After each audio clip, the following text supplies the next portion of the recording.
مشق نمبر 8.2 کا دوسرا سوال ہے، اگر a برابر ہے -2، 1 اور 4 کے تو a میں دو ثنائی ربط لکھ کر ان کی ڈومین اور رینج معلوم کریں۔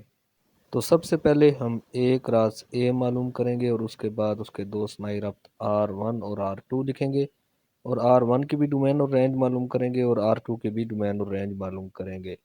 تو سب سے پہلے آئیے ہم a کراس a معلوم کرتے ہیں۔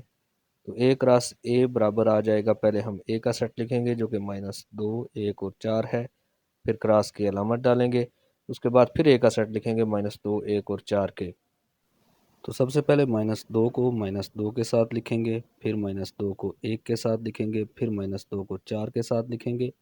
اسی طرح 1 کو پہلے -2 کے ساتھ لکھیں گے، پھر 1 کو 1 کے ساتھ لکھیں گے اور 1 کو 4 کے ساتھ لکھیں گے، اور آخر میں جو پہلا سیٹ ہے اس کے 4 کو دوسرے سیٹ کے -2 کے ساتھ لکھیں گے، پھر 4 کو 1 کے ساتھ لکھیں گے اور 4 کو 4 کے ساتھ لکھیں گے۔ اب میں پہلا ثنائی ربط R1 لکھوں گا، اور R1 میں نے ایک راس A سے 3 مترتب جوڑے اپنی مرضی سے لکھے ہیں۔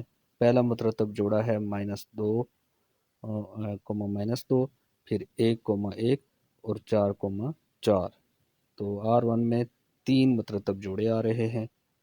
R1 کی ڈومین میں R1 کے مترتب جوڑوں کے پہلے ارکان آئیں گے، تو R1 کی ڈومین آ جائے گی -2، 1 اور 4 کے برابر، جبکہ R1 کی رینج میں R1 کے مترتب جوڑوں کے دوسرے ارکان آئیں گے، تو R1 کی رینج بھی -2، 1 اور 4 کے برابر آئے گی۔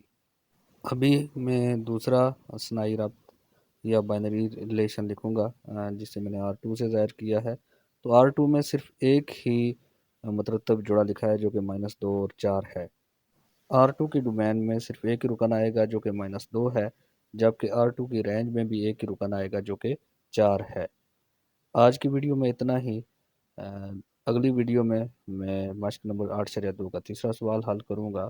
آپ سے گزارش ہے کہ ہمارے چینل کو سبسکرائب کریں، ہماری اس ویڈیو کو لائک کریں اور اس ویڈیو کو اپنے دوستوں کے ساتھ ضرور شیئر کریں۔